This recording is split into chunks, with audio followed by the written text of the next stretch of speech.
Hello friends, welcome back to my channel. मेरा नाम है मीना मलिक और आपका मेरे यूट्यूब चैनल स्टडी लवर पर स्वागत है। जैसे कि अब तक हम पढ़ चुके हैं, हमने स्टार्ट किया था जो हमारी फर्स्ट यूनिट है 11th क्लास की। तो उसके अंदर हमने डिस्कस किया था, हमने ए पार्ट कंप्लीट कर लिया था, लेकिन बी पार्ट हमने स्टार्ट कर दिया था उसका। लेकिन जो बी पार्ट है उसके अंदर सिर्फ हम डिस्कस कर पाए थे मास और लेंथ, क्योंकि जो वीडियो थी वो लेंथी हो चुकी थी। तो इसलिए आज मैं आपके लिए लेकर आई हूँ दोबारा जो हमारा फर्स्ट यूनिट का जो फर्स्ट यूनिट के बी पार्ट का जो थर्ड पॉइंट है वो है हमारा टाइम। और जो थर्ड पॉइंट जो हमारी बी पार्ट है वो है हमारा सिस्टम ऑफ यूनिट। मीन्स हमें यूनिट की ज़रूरत क्यों पड़ी, हम क्यों पढ़ते हैं यूनिट को। और विदाउट मेजरमेंट जो एक इंसान होता है, अगर वो किसी चीज़ को डिफाइन ना कर पाए तो इसका मतलब वो क्या, उसकी जो वो नॉलेज है वो हाफ है और वो अनसेटिस्फाइड रहता है उसके प्रति। ठीक है, तो इसलिए हमें क्या लेके आना पड़ा, जो सिस्टम ऑफ यूनिट है वो लेके आए हम। तो हमने जो लास्ट वीडियो में डिस्कस किया था कि जो मास है उसको हम कैसे डिफाइन कर सकते हैं, और जो उसकी यूनिट होती है वो किलोग्राम होती है, जिसको हम मेज़र करते हैं। ऐसे ही जो हमारी लेंथ थी वो मीटर में थी। ठीक है, और जो इनकी डेफिनेशन है वो तो टाइम टू टाइम मॉडिफाई होती रही है। ठीक है, तो हम एक स्लाइटली सा इनका पॉइंट ऑफ व्यू ले लेते हैं कि मास में क्या था और लेंथ में हमने क्या पढ़ा था। तो मास के अंदर हमने पढ़ा था कि जो हमारा 1 किलो, जो सबसे पहले तो कि मास होता क्या है, कि मास वो क्वांटिटी होती है मैटर की जो बॉडी कंटेन करके रखती है। जैसे हमने वहाँ पे एग्जाम्पल लिया था, हमने किसका, जो हमारी टूथपेस्ट होती है उसका। जो टूथपेस्ट का ऊपर जो वो होती है उसके ऊपर रबड़ की जो भी मटेरियल, जिस भी मटेरियल की बनी होती है उसके अंदर जो मटेरियल होता है वो उसका मास होता है। ठीक है, जो हमारी उसके अंदर कोलगेट होती है। और फिर हमने उसके बाद डिस्कस किया था कि 1 किलोग्राम को हम कैसे डिफाइन करेंगे। तो 1 किलोग्राम में हमने बताया था कि अगर हम क्या करें, एक वाटर का 1 डेसीमीटर का एक क्यूब ले लेते हैं वाटर का बना हुआ।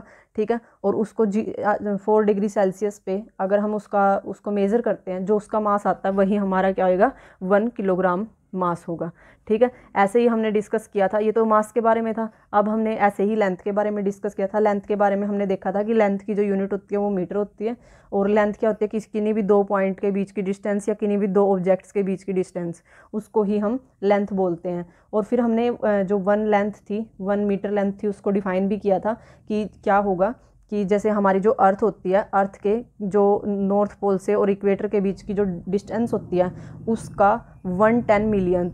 1/10 मिलियंथ मीन्स मिलियन तो पहले ही है, 10⁻⁻6 तो वो ऑलरेडी है, उसका 1/10 और कर दो तो मीन्स 10⁻⁻6 मीटर।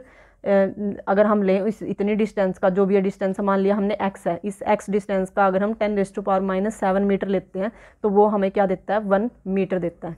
ठीक है, तो ये था हमारा जो लेंथ का कंसेप्ट था। फिर उसके बाद हमारे पास आता है टाइम का कंसेप्ट, जो क्या मोस्ट इम्पोर्टेंट है। वैसे तो जो ये टाइम का कंसेप्ट है सबसे पुराना है। ठीक है, और इसके बारे में कुछ ना कुछ आइडियाज़ जो पहले लोग रखते ही थे, कुछ आसमान को देख के, चंद्रमा को देख के, और जो हमारे दिन और रात होते हैं उनकी रोटेशन को देख के हम आइडिया आता है हमारे माइंड में कि टाइम कुछ चीज़ है। ठीक है, इवन कि कोई एक बच्चा है तो वो भी फेमिलियर होता है टाइम के, लेकिन जब बात डेफिनेशन की आती है तो हम डिफाइन नहीं कर पाते कि टाइम होता क्या है। तो जो हमारे आइंस्टाइन थे उन्होंने बोला था कि जो हमारा टाइम होता है वो क्या है, जो हमारी घड़ी रिप्रेजेंट करती है, जो हमारी क्लॉक रीडिंग देती है ना हमें, वही हमारा क्या होता है, टाइम होता है। तो मीन्स इनके अकॉर्डिंग क्या था, जो क्लॉक रीड करती है वही हमारा क्या है, टाइम है।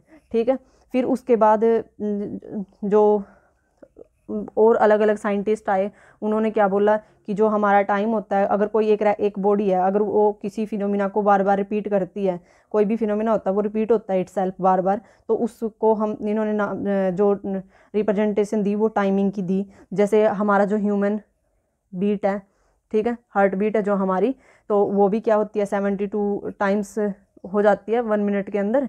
ठीक है, तो ये चीज़ें की जो बार बार रिपीट हो रही होती हैं उनको इन्होंने किसके फॉर्म में कंसीडर करना चाहा, टाइम की फॉर्म में।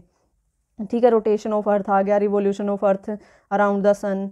तो ये सारी चीज़ किसको सर्व कर रही थी, मेजरमेंट ऑफ टाइम को। मीन्स हमें बहुत ज़्यादा ज़रूरत थी उस टाइम पे कि हम ये जानें कि हमारा जो टाइम है वो होता क्या है। ठीक है, कि जो टाइम डेफिनेशन थी टाइम की उसकी हमें सख्त उस टाइम ज़रूरत थी। तो फिर जब हमारा जो इसकी जो यूनिट है टाइम की, वो यूनिट यूज़ करते हैं हम सेकंड और इसको जो 1 सेकंड है इसको हम कैसे डिफाइन करेंगे। जैसे हमारे पास एक वो होता है, पेंडुलम होता है। ये पेंडुलम हमने यहाँ पे फिक्स है, ठीक है। यहाँ पे एक थ्रेड लगाया, उस थ्रेड के साथ एक बॉल को कनेक्ट कर दिया जिसका मास m है। तो वो क्या करेगी, जब हम उसको लगाएंगे वो थोड़ी देर इधर नेचुरल फ्रिक्वेंसी के साथ इधर उधर थोड़ी रोटेट करेगी, ठीक है। तो मान लो वो यहाँ से इस साइड में सिर्फ यहाँ तक जा सकती है और इस साइड से सिर्फ यहाँ तक है। तो ये जो इसकी पोजीशन होगी, इन पोजीशन को हम बोल लेंगे एक्सट्रीम पोजीशन, ठीक है। इसकी एक एक्सट्रीम पोजीशन ये है, एक एक्सट्रीम पोजीशन ये है, इससे बाहर ये जा नहीं सकती, ठीक है। तो जो ये वाली पोजीशन है, इनके बीच की एक पोजीशन से दूसरी पोजीशन के बीच में जो जाने में जो उसको टाइम लगता है, उस टाइम को इन्होंने डिफाइन किया कि वो क्या होता है, 1 सेकेंड होता है, ठीक है। ऐसे भी हम डिफाइन कर सकते हैं हमारे टाइम को, बट वही मॉडिफिकेशन इसके अंदर भी आई, ठीक है। तो बाद में जो हमारी डेफिनेशन आई जो 1 सेकंड की, वो रिप्रेजेंट करने लग गई 1 मीन सोलर सेकंड को। 1 सोलर डे क्या होता है, time interval between successive Nunes. जो हमारी दोपहर होती है उनके बीच का जो टाइम इंटरवल होता है उसको बोलते हैं हम 1 सोलर डे। जैसे मान लो आज हमारी मान लो 1 जून है, ठीक है, और कल 2 जून है। तो आज के 12 ओ क्लॉक से लेके नून वाले 12 ओ क्लॉक से, ठीक है, और नेक्स्ट डे के 12 ओ क्लॉक के बीच की जो टाइमिंग है यहाँ पे, उस टाइम को हम पूरे एक दिन को हम बोलते हैं सोलर डे, ठीक है।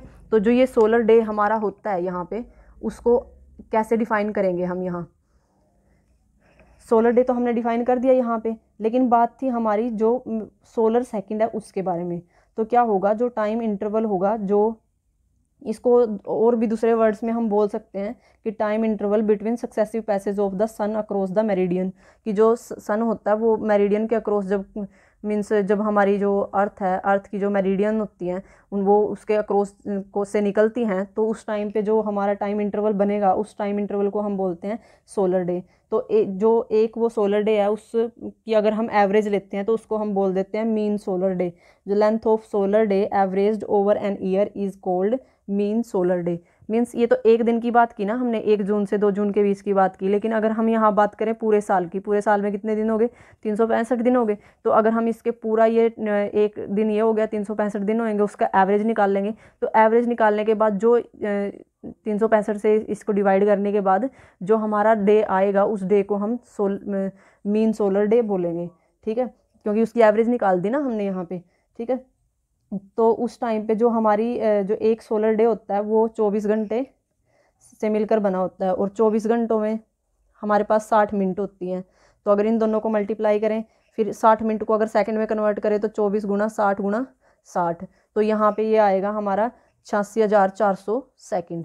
तो हमारे एक दिन में जो हमारा नॉर्मली एक दिन होता है उसको सोलर डे बोलते हैं, ठीक है। जो हमारा एक दिन है उसका जो मीन मतलब मीडियम जो मैक्सिमम कितने हावर्स का वो हो सकता है, तो वो होते हैं हमारे 24 घंटे, ठीक है। और 1 घंटे में हमारे पास 60 मिनट होती है, तो 24 घंटे में कितनी होगी, इन दोनों को मल्टीप्लाई करवा दो।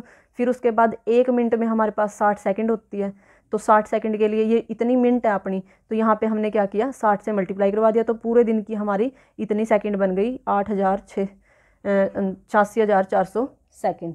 तो अब हमने क्या बोला था कि जो हमारी 1 सेकंड होती है वो 1 मीन सोलर सेकंड के बराबर होती है। तो मीन्स इसकी ये क्या है, इतनी सारी हमारे पास मीन सोलर सेकंड है, तो इनमें जो एक मीन सोलर सेकंड है उसके ही इक्वल हमारी 1 सेकंड है, ठीक है। तो ऑल में मोस्ट इन्होंने घुमाने वाला काम किया हुआ है यहाँ पे, ठीक है। हम यही बोल सकते हैं कि जो हमारी 1 सेकंड होती है वो क्या है, यहाँ से एक्सट्रीमम पोजीशन से एक एक्सट्रीमम पोजीशन से दूसरी एक्सट्रीमम पोजीशन के पास पहुँचने में जो हमें टाइम लगता है वो हमारा जो 1 सेकंड है, ठीक है। या फिर और क्या बोलोगे, 1 second is the part of, अब हमारे पास टोटल कितनी सेकंड आई थी, इतनी आई थी, तो हम बोलेंगे 1 सेकंड क्या है, इसका पार्ट है, तो हम बोल देंगे 1/86400 सेकंड, ठीक है, इसका पार्ट है वो।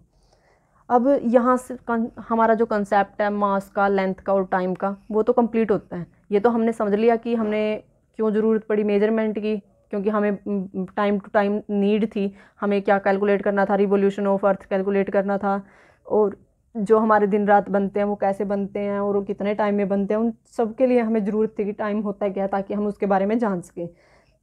लेकिन फिर बात आती है कि यूनिट्स की, कि जैसे ये मीटर है, किलोग्राम है और सेकंड है, ये कैसे आई और कैसे इन्होंने रोल प्ले किया। तो जो स्टार्टिंग में कुछ क्या होता है, जो हमारी फिजिकल क्वांटिटीज़ होती हैं वो बहुत लार्ज होती हैं, और उनको हम मेजर नहीं कर पाते, तो हम क्या बोल सकते हैं, the number of physical quantities to be measured is very large, it is not feasible to define a separate unit for each quantity. कि हम क्या नहीं कर सकते कि सभी को अलग अलग से डिफाइन नहीं कर सकते, कि हर एक क्वांटिटी को अलग अलग से डिफाइन करें। तो इनको सिंप्लीफाई करने के लिए हमने सिस्टम लिया यूनिट का। तो उसके अंदर हमारे पास, क्योंकि फिजिकल क्वांटिटीज़ तो हमारे पास बहुत सारी हैं, तो इतनी सारी फिजिकल क्वांटिटीज़ को तो हम एकदम से एक्सप्लेन नहीं कर सकते थे।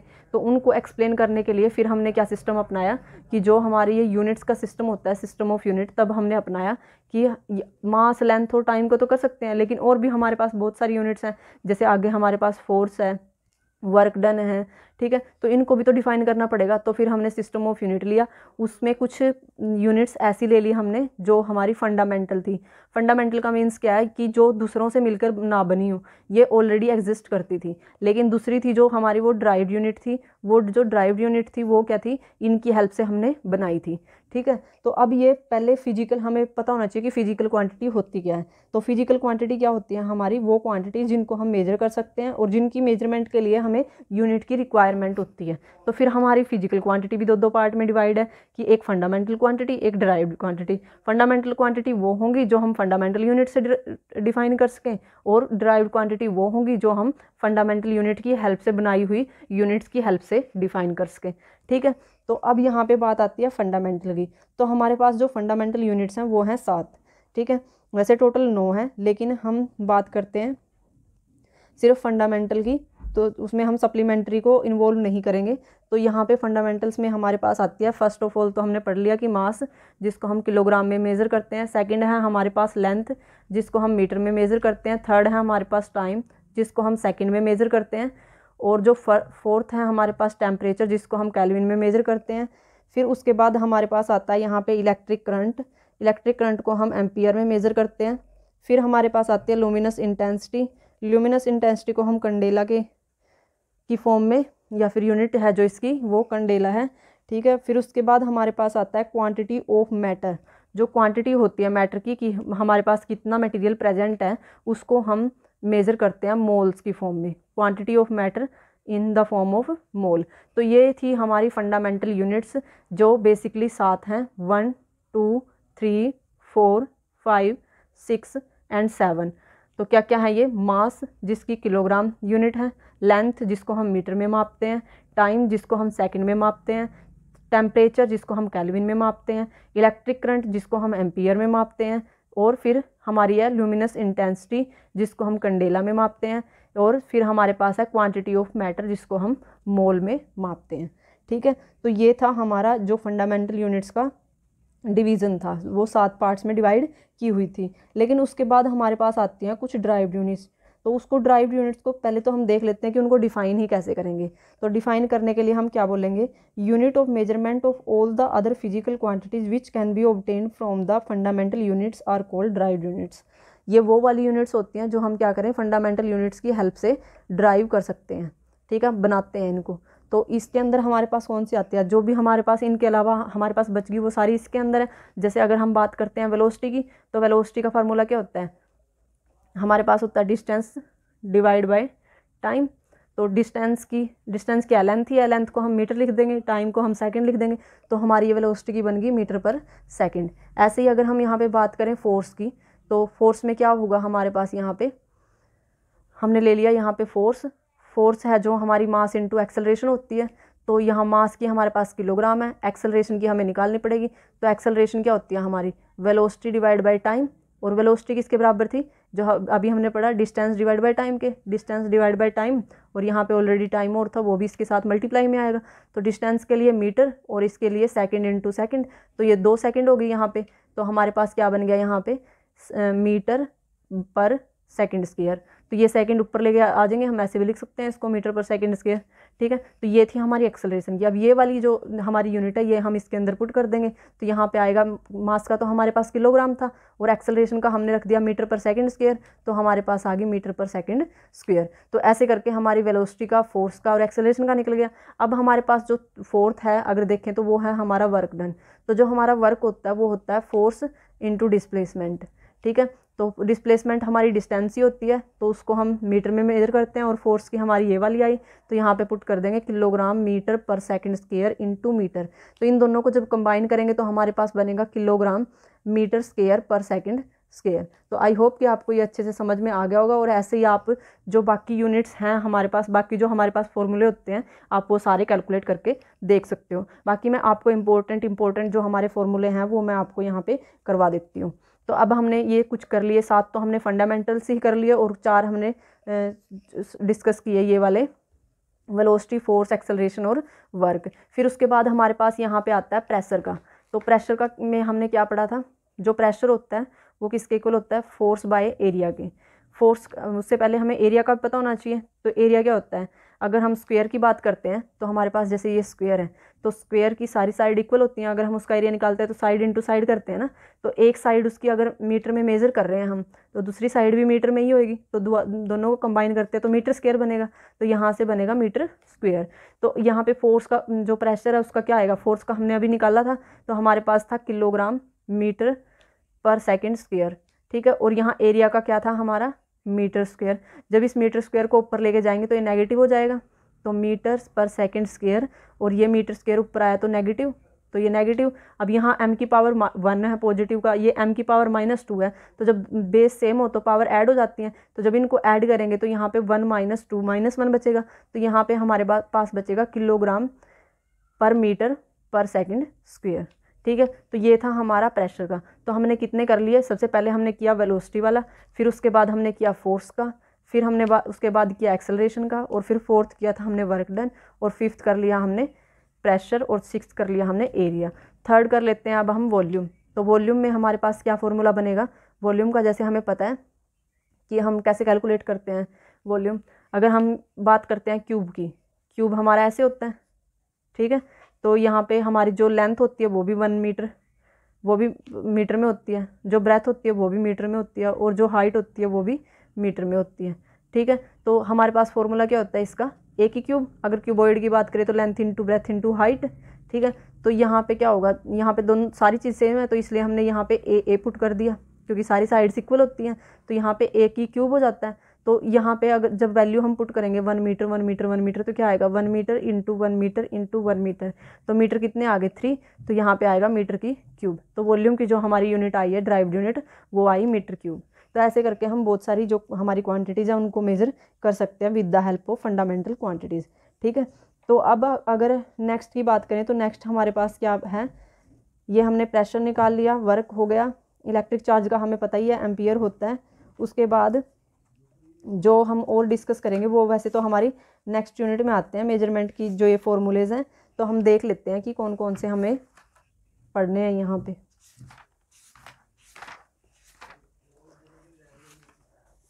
उसके लिए हमें फॉर्मूला ज़रूरी है, अगर हम किसी भी उसकी यूनिट्स निकालना चाहते हैं क्वांटिटी की, फिजिकल क्वांटिटी की, तो सबसे पहले हमें उसका फॉर्मूला पता होना चाहिए। जब तक हमें फॉर्मूला नहीं पता होगा तो हम उसकी यूनिट्स कैलकुलेट नहीं कर सकते। जैसे अब हमारे पास यहाँ पे आता है जो नेक्स्ट है, वो आएगा हमारे पास यहाँ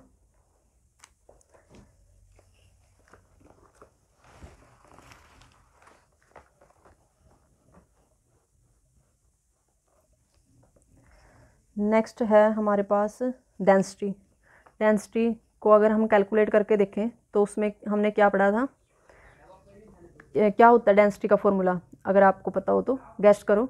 ये होता है हमारा मास पर यूनिट वॉल्यूम, ठीक है। तो मास का हमें पता है किलोग्राम होता है, और वॉल्यूम हमने अभी देखी कि मीटर की क्यूब, तो ये ऊपर जाएगा तो यहाँ किलोग्राम पर मीटर की क्यूब हमारी जो यूनिट है वो आएगी। ये हमारा 8th यूनिट हो गई, ठीक है। उसके बाद हमारे पास आता है स्पीड और वेलोसिटी, हम पढ़ चुके हैं। एक्सेलरेशन हमने पढ़ लिया, फोर्स पढ़ लिया, प्रेशर पढ़ लिया, वर्क पढ़ लिया। फिर हमारे पास है पावर। तो जो हमारी पावर होती है वो किसके इक्वल आती है, तो हमारी पावर यहाँ पे होती है work done divide by time, ठीक है। वैसे तो होती है वोल्टेज इंटू एम्पियर भी, करंट भी, ठीक है। लेकिन अब हम इस फॉर्म में बात नहीं कर रहे हैं, हम कर रहे हैं नॉर्मल फार्मूलेज की फॉर्म में। ये आगे थोड़ा डीप चला जाता है, ये जब आपको इनकी नॉलेज होगी तब इसके अकॉर्डिंग भी आप निकालना सीख जाओगे, ठीक है। तो अब हमारे पास वर्क अपॉन टाइम के बेस पे कर लेते हैं, क्योंकि यहाँ तो वोल्टेज का हमें पता नहीं। तो यहाँ पे वर्क डन की हमने निकाली थी, तो हमारे पास आई थी किलोग्राम मीटर स्क्वायर पर सेकंड स्क्वायर, और टाइम का हमारे पास क्या थी, सेकंड थी। तो ये सेकंड ऊपर जाएगा तो क्यूब बन जाएगा, तो यहाँ से हमारे पास क्या बनेगा, किलोग्राम मीटर स्क्वायर पर सेकंड क्यूब। तो ऐसे करके हम सारी जो इम्पोर्टेंट हमारी यूनिट्स फिजिकल क्वांटिटीज़ हैं उनकी जो SI यूनिट है, जो हमारी ये यूनिट्स होती हैं, ये निकाल सकते हैं। और जो हमारी एनर्जी होती है वो हमारी वर्क डन के बराबर होती है, क्योंकि जब हम कोई काम करते हैं तभी हमारी एनर्जी एक फॉर्म से दूसरी फॉर्म में कन्वर्ट होती है ना, ठीक है, तभी हमारे पास एनर्जी का जो कंसेप्ट है वो क्रिएट होता है। तो यहाँ पे एनर्जी हमारी इक्वल होएगी वर्क डन के, और वर्क डन की हमारी थी किलोग्राम मीटर स्क्वायर पर सेकंड क्यूब, तो इसकी यूनिट हमारे पास यही आएगी, ठीक है। तो ये वैसे हमारा जो फर्स्ट यूनिट का डी पार्ट है उसके अंदर है हमारे ये डायमेंशनल एनालिसिस के अकॉर्डिंग।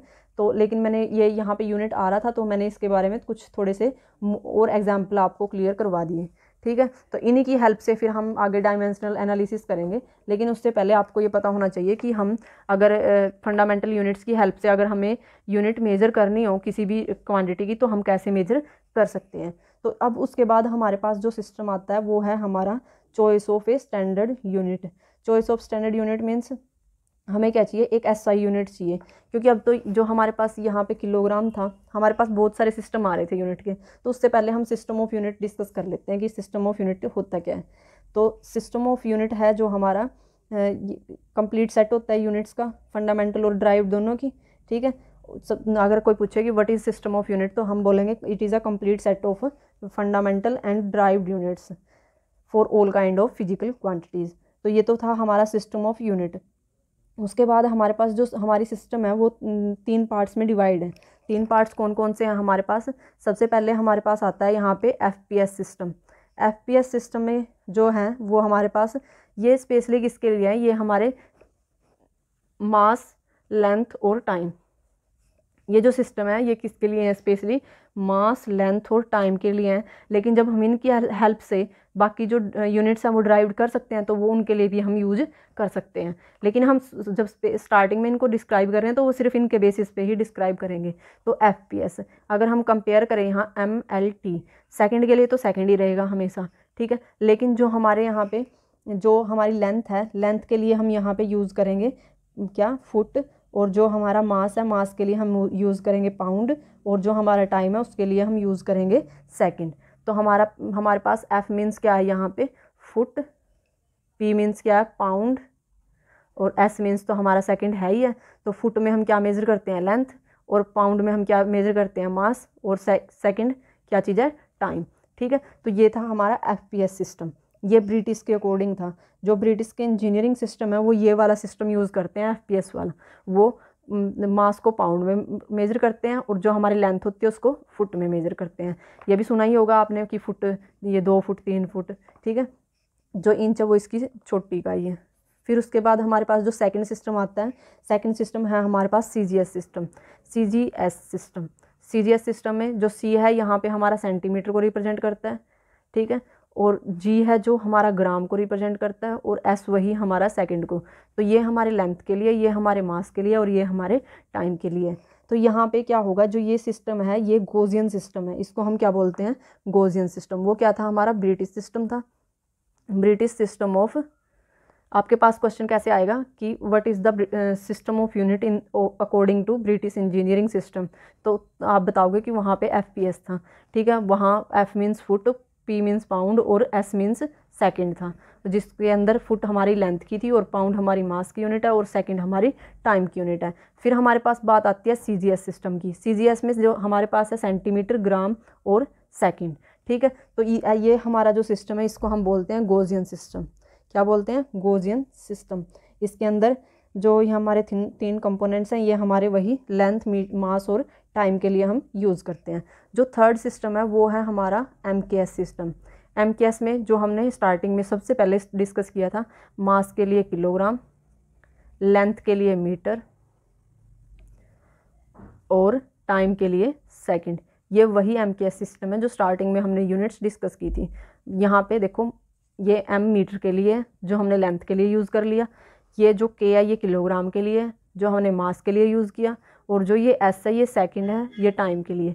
अब आपने देखा कि सेकंड हमारी क्या है, तीनों में सेम ही है, तो सेकंड की इससे अलावा कोई और यूनिट हो नहीं सकती, हमारे पास सबसे छोटी यूनिट यही है सेकंड, ठीक है। लेकिन यहाँ किलोग्राम, मीटर, किलोग्राम, ग्राम, पाउंड है, यहाँ पे सेंटीमीटर, मीटर और फुट है, ठीक।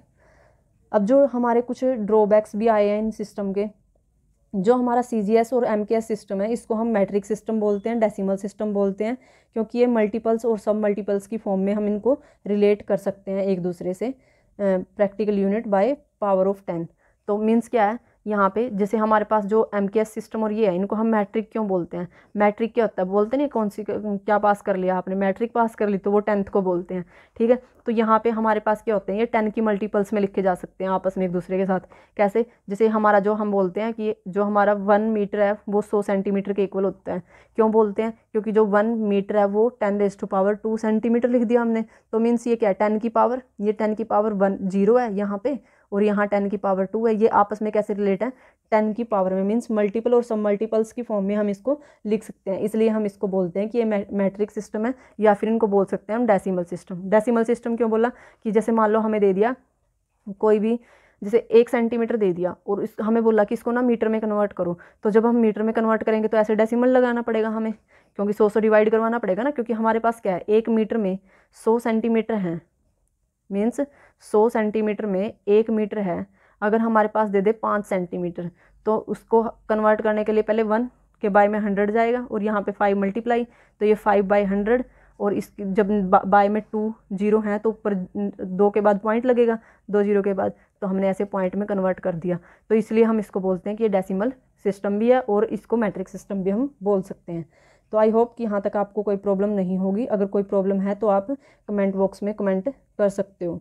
उसके बाद हमारे पास आते हैं ड्रॉबैक्स ऑफ CGS सिस्टम। वो इसके ड्रॉबैक क्या हैं हमारे पास, और ये क्या है, हमारा कन्वीनियंटली है, दिस सिस्टम आर इनकन्वीनियंटली स्मॉल, मतलब बहुत ज़्यादा छोटा है, क्योंकि देखा गया आपने ये मीटर के कंपैरिजन में कितना छोटा है। ये जब मीटर को, अगर मीटर में कोई चीज़ कन्वर्ट करनी है तो उसको पहले हम, अगर वो सेंटीमीटर में गिवन है तो उसको 100 से मल्टीप्लाई करवाने के बाद मीटर में लेके आ सकते हैं हम। तो ये बहुत स्मॉल है, तो ये कन्वीनियंट नहीं है, इसलिए हमने इसको इसकी जगह हम लेके आए MKS सिस्टम। और MKS सिस्टम की एडवांटेज यही है कि वो मैक्सिमम जो साइज़ के हमारे पास जो फिजिकल क्वांटिटीज़ होती हैं उनको मेजर करने के लिए हम इजीली उसको यूज़ कर सकते हैं। जो FPS सिस्टम है ये अपनी पॉपुलैरिटी लॉस कर चुका है, क्योंकि ये ज़्यादातर जो पुराना टाइम था, मीन्स जो हमारे दादा दादी थे, परदादा दादी थे, वो ज़्यादा यूज़ करते थे, ठीक है। फिर जो हमारा 4th सिस्टम है वो है इंटरनेशनल सिस्टम ऑफ यूनिट। अब क्या होता है कि कोई किसी देश में हम FPS सिस्टम यूज़ कर रहे होते हैं, कि कहीं पे CGS सिस्टम ज़्यादा यूज़ किया जाता है, कहीं पे MKS सिस्टम ज़्यादा यूज़ किया जाता है।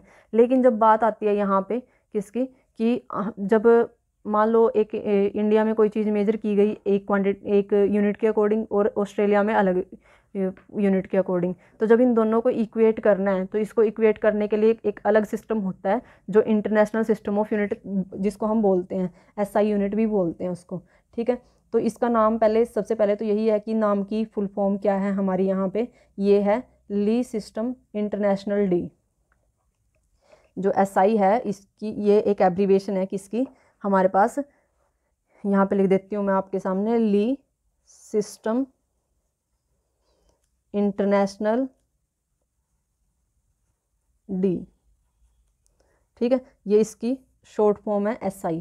तो ये कहाँ से आया, ये इक्विवेलेंट, जो फ्रेंच इक्विवेलेंट है, फ्रेंच के जो इक्विवेलेंट वर्ड हैं, जैसे कौन से, या तो हम ऐसे बोल ले ली सिस्टम में इंटरनेशनल डी, ये तो फ्रेंच के वर्ड हैं, ठीक है। लेकिन ये इक्वल हैं हमारे, अगर इंग्लिश लैंग्वेज में हम लेके आए इंटरनेशनल सिस्टम ऑफ यूनिट के, international system of unit, means बात दोनों की बराबर है। अब ये हमारा क्या था, फ्रेंच के वर्जन में था, और ये हमारा इंग्लिश के वर्जन में है, ठीक है। इसको इंट्रोड्यूस किया था 1960 में, जो हमारा SI सिस्टम था यूनिट का, ये 1960 में लेके आए थे। और general conference of weight and measure है, जो हमारी ये एक ग्रुप है जो ये सिस्टम वगैरह, मेजरमेंट की यूनिट्स वगैरह होती हैं, इनसे रिलेटेड काम करता है, तो उसने इसको वेरीफाई किया था, इंट्रोड्यूस किया था।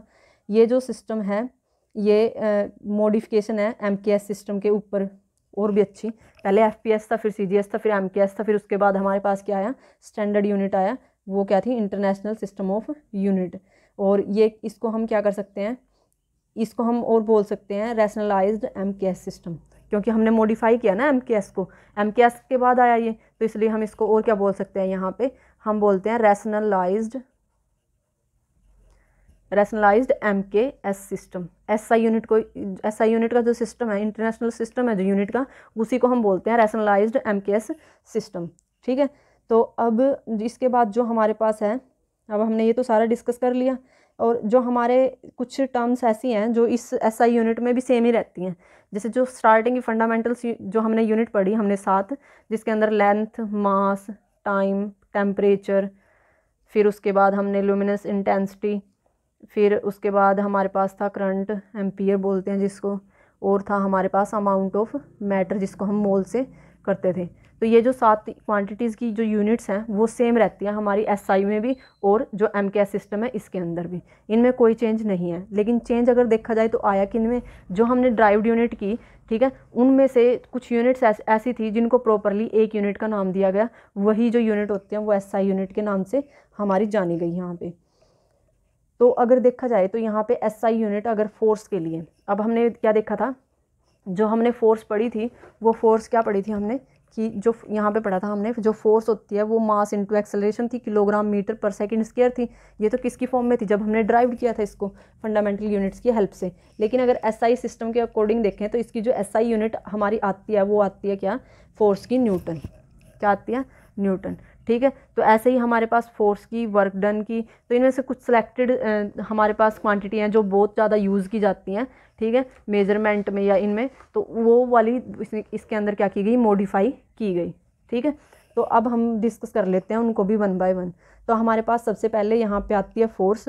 फोर्स का वैसे तो हमारा बनता है kilogram metre, force kilogram metre per second square था। ठीक है, लेकिन जब हमने मॉडिफाई किया तो फिर इसका नाम दे दिया गया न्यूटन। ठीक है, फिर उसके बाद हमारे पास आई वर्क और एनर्जी। जैसे कि हमने पढ़ा वर्क और एनर्जी की जो यूनिट्स थी वो सेम थी, तो उनको नाम दे दिया जूल। ये इनका, इसकी SI यूनिट है। ठीक है, अगर हम बात करें पावर की, पावर को दे दिया गया वाट, वोट। ठीक है, जैसे हम बोलते हैं ना ये जो बल्ब है ये कितने वोट का है, ठीक है, वोट का बोलो या वाट का बोलो। फिर उसके बाद हमारे पास जो आया इलेक्ट्रिक चार्ज। इलेक्ट्रिक करंट का तो हमारा एम्पियर था, लेकिन इलेक्ट्रिक चार्ज का हमारा क्या है, कूलम। फिर उसके बाद हमारे पास आई इलेक्ट्रिक पोटेंशियल, जो वोल्टेज की हम बात कर रहे थे, फिर इंट्रोड्यूस हुई हमारी इलेक्ट्रिक जो पोटेंशियल थी वो, जिसको हम मेज़र करते हैं किसके अंदर, वोल्टेज में। वोल्ट बोलते हैं वैसे इसको, इसकी जो यूनिट है वो वोल्ट है, वैसे इसको वोल्टेज भी बोल सकते हैं। फिर हमारे पास आई इलेक्ट्रिक कैपेसिटी। इलेक्ट्रिक कैपेसिटी को हम फैरेड में मेज़र करते हैं। फिर उसके बाद हमारी आई मैग्नेटिक फ्लक्स। मैग्नेटिक फ्लक्स को हम वेबर में मेज़र करते हैं, मैग्नेटिक फ्लक्स। ये जो क्वांटिटी है ये आगे हम 1 बाय 1 सारी डिस्कस करेंगे, इनकी डेफिनेशंस, इनके फॉर्मूले, और ये यूनिट्स भी कि इनको ड्राइव्ड यूनिट्स में कैसे लिखेंगे, SI यूनिट में कैसे लिखेंगे। तो फिलहाल के लिए तो इतना जानो कि ये जो हमारी क्वांटिटीज़ होती हैं इनकी हमारे पास ये कुछ फंडामेंटल यूनिट्स हैं, कुछ फंडामेंटल्स यूनिट हैं, कुछ स्टैंडर्ड यूनिट्स हैं, मीन्स जो इंटरनेशनल सिस्टम के अकॉर्डिंग SI यूनिट्स हैं, और कुछ हमारी ड्राइव्ड यूनिट्स हैं।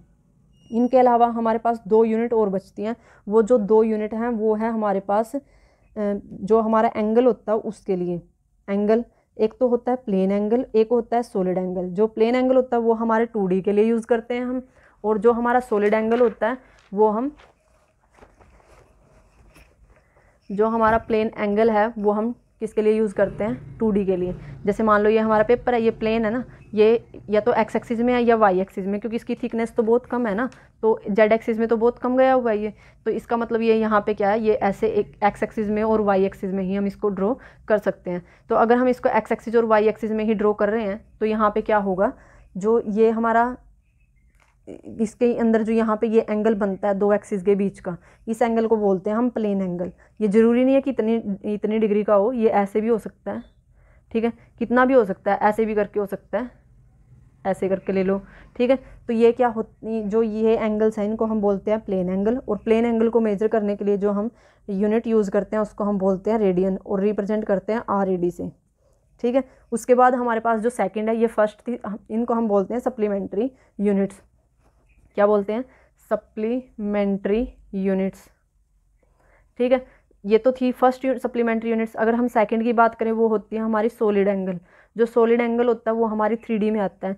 जैसे हमने स्फेयर ले लिया, स्फेयर की, ये हमारा पूरा स्फेयर है, यहाँ पे हमारी रेडियस एग्जिस्ट कर रही है, तो जैसे ही उस ये रेडियस हम थोड़ी सी मूव करवा देते हैं, यहाँ पे चली गई, तो उसके बीच का जो एंगल होगा उसको हम स्ट्रेडियन बोल देंगे। क्या बोलेंगे? स्ट्रेडियन, स्ट्रेडियन।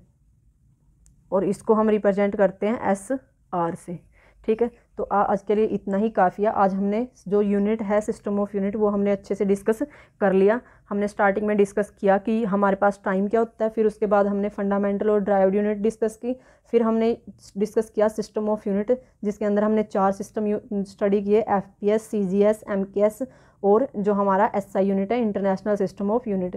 फिर हमने कुछ जो हमारी फिजिकल क्वांटिटीज़ हैं उनकी फंडामेंटल यूनिट्स भी देखी, ड्राइव्ड यूनिट्स भी देखी और उनकी SI यूनिट्स भी देखी, ठीक है। तो आज के लिए इतना ही, फिर मिलते हैं नेक्स्ट वीडियो में।